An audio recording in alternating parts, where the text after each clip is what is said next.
was probably nothing. After all, what could possibly be out here?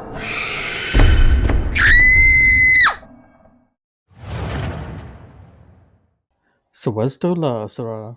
I'm Saraphys, the procrastinating space pirate, and today things are delving into the dark, the spooky, the horrific, with the second genre Whitebook by Montecook Games for their Cypher System called Stay Alive, a horror genre book by Sean K. Reynolds. Some of you may know Sean's work from older editions of D&D, Pathfinder, and more. He's contributed a lot to design and development to many of the settings at MCG, and here we see him tackle a subject that, quite frankly, might earn you a place on law enforcement watch lists if you decide to randomly call up places to ask these questions. Sean? Anywho, before Mr. Reynolds is disappeared by US government agents, let's see if he did good horror. By the way, I'll be joined by my lovely partner on this video, Grim Squirrel. Say hi to the interwebs. Klatu barada nikto. Okay, let's get into it.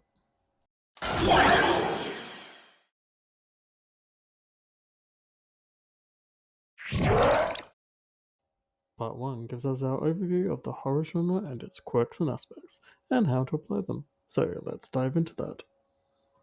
Chapter 1 Horror Can Be Anything and Anywhere goes into how horror can be different things to different people, and touches upon the definitions of different horror genres, including aliens, body horror, cryptids, demons, ghosts, J horror and K horror, Lovecraftian, mummies, psychological horror, simulacra, vampire, werewolves, and zombies, and goes into examples of these genres and more.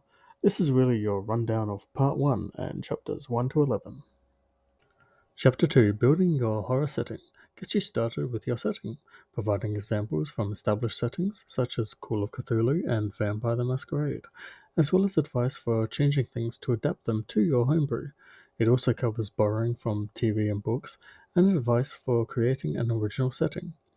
Without a doubt, my favorite part here is the 5 W's for a horror game story: who, what, when, where, why, and then the how for the characters.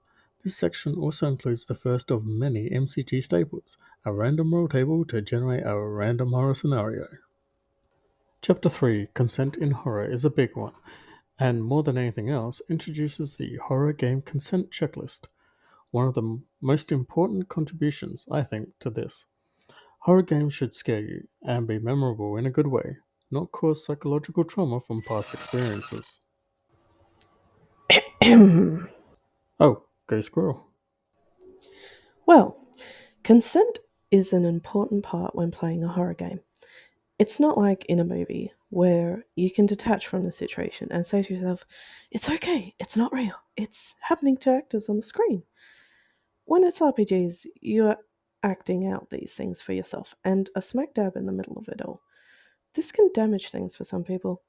They might be okay watching a movie, but feel entirely different acting something out. Also, consider what you might think of as, that's not scary at all, might actually be terrifying, even traumatizing for others. Like the Skeksis from the Dark Crystal. Shut up, shut up, shut up! Anyway, basically, show some empathy. This isn't a therapy session, so you don't have to go into details, but if someone says no, that means no, and we should respect that. Chapter 4 Horror Plots Why and How covers the framework for putting your idea into action, from finding the plot, like getting the Necronomicon, the Book of the Dead, to involving the characters, like going up to the remote cabin where the book was taken to. This chapter provides examples, then how to make those work. Evil Dead. I don't know, I have to say it. Chapter 5 Advice for Running a Horror Game gives a rundown for players and GMs to enhance the mood of the game, from advising players to get into their roles and characters, to GM suggestions of lighting, sound effects, scented candles, and of voice and facial expressions for added effect on those scenes that need emphasis. It also goes into aspects the GM should remember about narrative tension and show, don't tell, as well as warning about horror fatigue if the stakes are kept too high for too long. It also covers adding in horror to existing campaigns, and that horror usually has a sequel. Chapter 6, Horror Genres, is a deep dive into each style of horror subgenre. Its breakdown of understanding how they've categorized the subgenre listings here is pretty good. I don't have much to add here. They were very thorough. Just read through the chapter and you'll have all the references and advice. They forgot Ghostbusters. Shut up! They forgot Cronenberg. You shut up! They did reference The Fly, and it's my video. Moving on. Chapter 7, Encyclopedia of Horror Mechanics, is the meat of the mechanical advice for horror games. This is also the modules section that's frequently referenced in other chapters, so keep that in mind. So, let's deep dive this, shall we? By the way, this is pretty spoiler heavy, so be warned. I'll put timecode to skip to and try to chapter these as well. On general horror GM intrusions, essentially, think of the people in the control room in the movie The Cabin in the Woods. Whenever the characters went to do something that would allow an escape or getaway, the controllers would push a button and something would happen to stop them. Some examples in the book include something foils a character's attempt to escape. Think of the part in The Cabin in the Woods where the tunnel blew up or caved in, cutting off their escape. The antagonists enter a secure or sealed room by an unexpected method.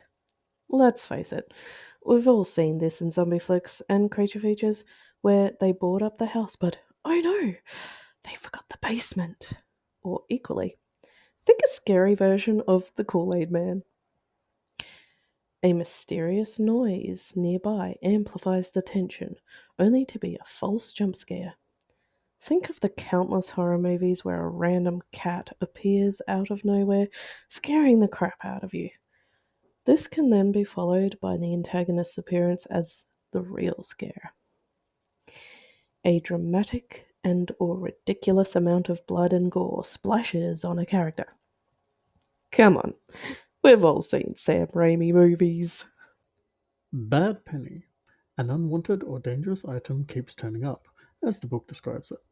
This module is designed around the cursed item horror trope that serves as the MacGuffin and horror source. Think of the movie Drag Me to Hell. The main character has a button torn from her shirt and cursed. As long as she owns the cursed button, a powerful demon known as the Lamia will torment her for 3 days before dragging her to hell. It is suggested to her that a sacrifice may appease it, but unfortunately, this doesn't work. It's also suggested that she give the button to someone else. She tries to do this and thinks she succeeds, only for it to return to her when she least expects it. Character Posse. This is an example of when players are given more than one character to play. This kind of thing was done well in the PlayStation video games from Supermassive Games, Until Dawn and The Quarry, where you manage all of the main characters. An example of this might be taken from Stranger Things, where a player controls the entire family during the course of the adventure. Dead All Along. This is an interesting module idea that plays into narrative twists and perspectives. An example I can think of is the book The Haunting of Lee Harker by Darcy Coates. The main character, Lee Harker, finds herself tormented day and night by an unseen force in her house. It isn't until later in the book you find out it is her that is the ghost, and the strange noises and objects moving around the house is the current owner going about her day. Or the movie The Sixth Sense. Fragility is a very mechanical module, keeping realism in character progression for horror games. It restricts all advancement into might and speed pool maximums to 1, and forces the rest to be dumped into intellect. I think the only change I'd make here is giving the remaining upgrade points being converted to XP to be spent on gaining situational mid-term skills. Examples of this module in action would be for investigators in Lovecraftian horrors, or teens surviving in a slasher horror. Ghostly helpers is one that seems to happen less nowadays, but had more time in 90s, 80s, and 70s horror movies. The most common implementation of this module would be in the form of the survivor getting more determination to survive from another player, spending a resource, Cypher XP, etc., to keep them going. A gruesome version of this can be like an American werewolf in London, where his dead friend is talking to him throughout his ordeal. Not necessarily helpful. Another example could be in the movie Ghost Ship, where the little ghost girl is trying to help the main character figure out what's happening and navigate through it in relative safety. Hallucination Reset, otherwise known as the Fake Out. This module details how rewarding but how difficult this trope can be to use, as any items or damage incurred during the Fake Out will then need to be returned to the player or players. Horror Mode and Escalation Rate.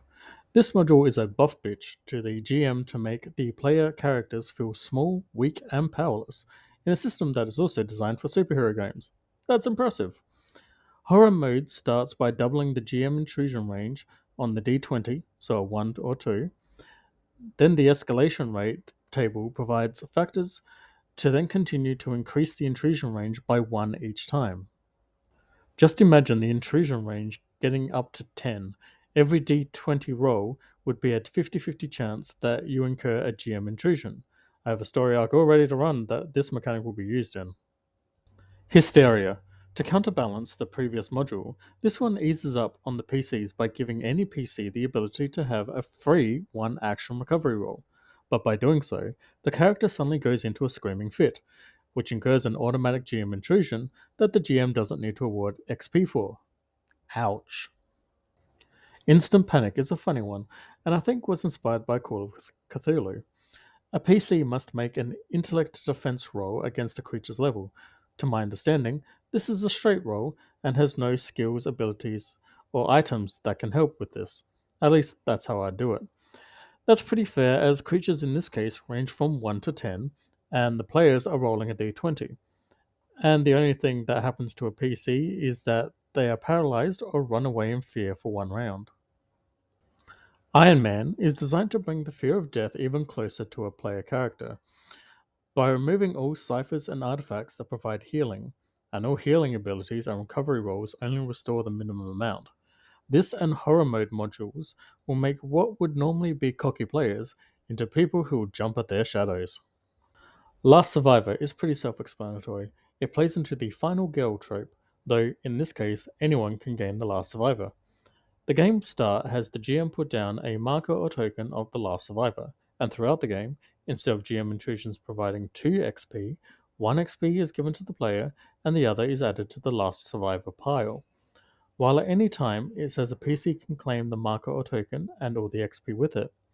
I think to embrace the spirit of the trope, it should be the last character alive.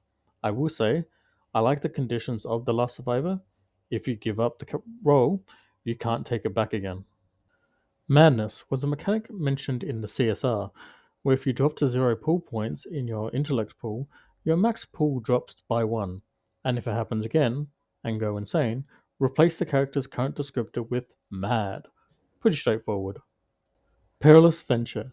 This is an interesting module, and one I can see used especially in paranormal games.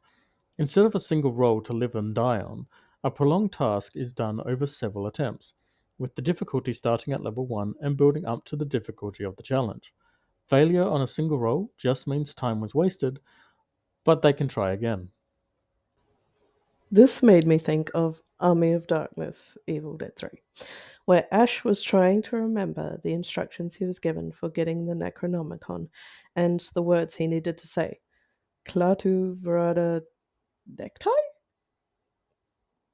Poor choices and intrusions gets back to the roots of slasher horror of the 80s and gives GMs the ability to overtly dictate a player character's action.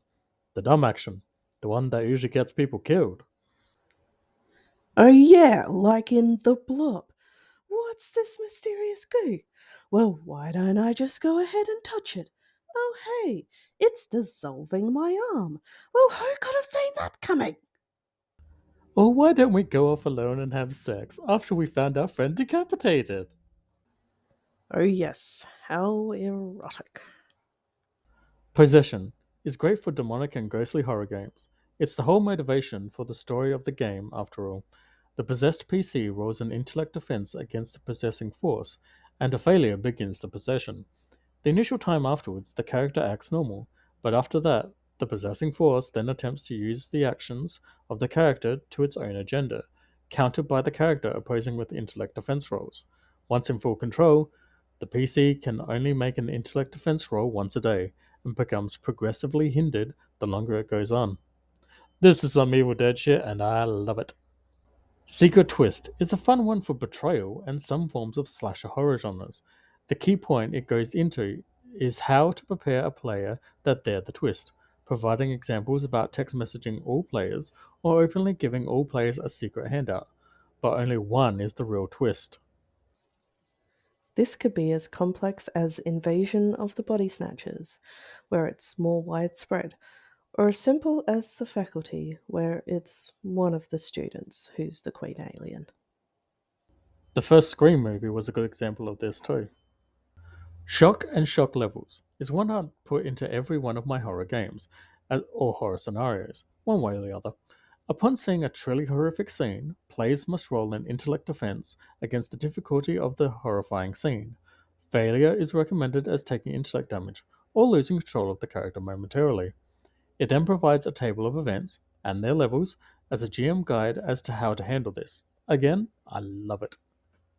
Unease is an interesting module as the mechanic suggests that a GM simply hinder a character, and suggests how this is usually a short range thing. I like where begins, but I feel like I would use it instead as the outcome of a success in a horror game. A single hindrance isn't the most drastic thing in the world, especially if it's just a simple challenge, but it keeps the players cautiously on their toes. That even success doesn't mean that they're fine. This is where I would compare this module to Silent Hill, where even if you do everything right, you still feel tension and unease because the situation itself is unsettling. And with that, whoa, we've finally covered the horror module section. Chapter 8, Cypher Shorts, gives us 3 horror adventure shorts that can be plug and played into existing games or run as one shots, and they're pretty familiar. Camp Myrtle, Hoboken, is a slasher at summer camp. The Bander House is your standard overnight ghost hunt. Valiant County Hospital is the zombie outbreak.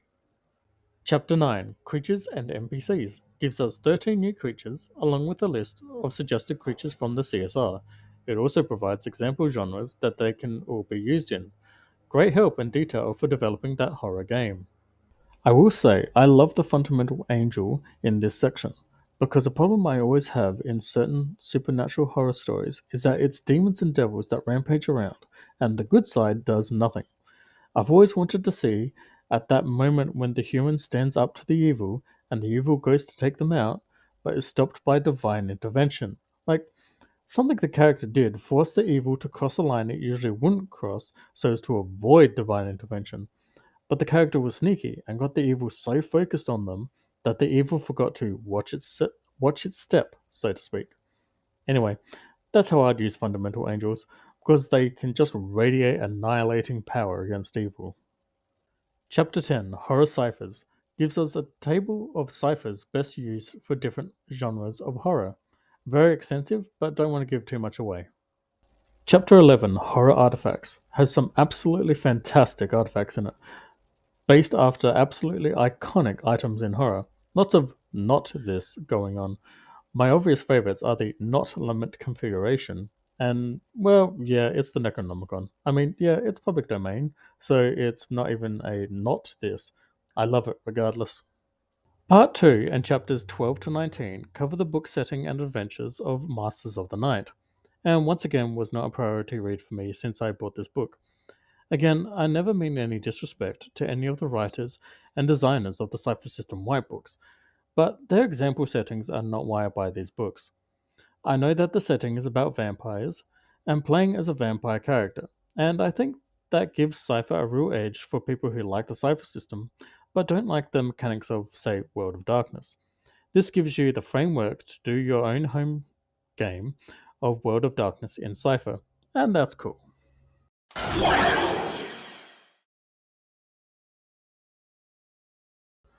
Stay Alive is the horror whitebook for the Cypher System, and one which I have struggled this past week plus to write up for. Because horror isn't my thing, and a lot of what's in the book is advice that I generally found hard to review without straight up saying word for word. So, mad thanks to my partner Grim Squirrel and CU's old Gus for helping me narrow down where to focus my attention and review. The setting is interesting and gives me a bit of framework to make a Cypher System World of Darkness setting from, and the tools and handouts in the book assist with that.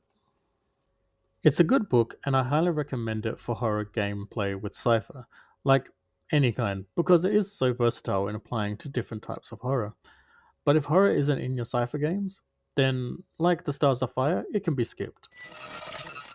So I felt like I didn't really contribute much to this. It's such a thorough and well thought out book that there's really not much that they hadn't thought of. You can tell Sean K. Reynolds is a fan of horror. Just remember though, inspiration for horror can be found anywhere, not just movies and TV shows, but books, nightmares, or just your own deepest, darkest fears. So remember to have fun and player beware, you're in for a scare. Thank you to everyone for watching or listening to this video. I apologize it was late coming out, but technical difficulties and an exhaustive deep dive into the module section resulted in a lot of work needing to be done on this. I may even take next Thursday off just to talk randomly, just so I can recoup. Anyway, thanks to Grim School for contributing and Olgas for the advice, and I'm too tired to think of how to end this. Nexus, make things happen.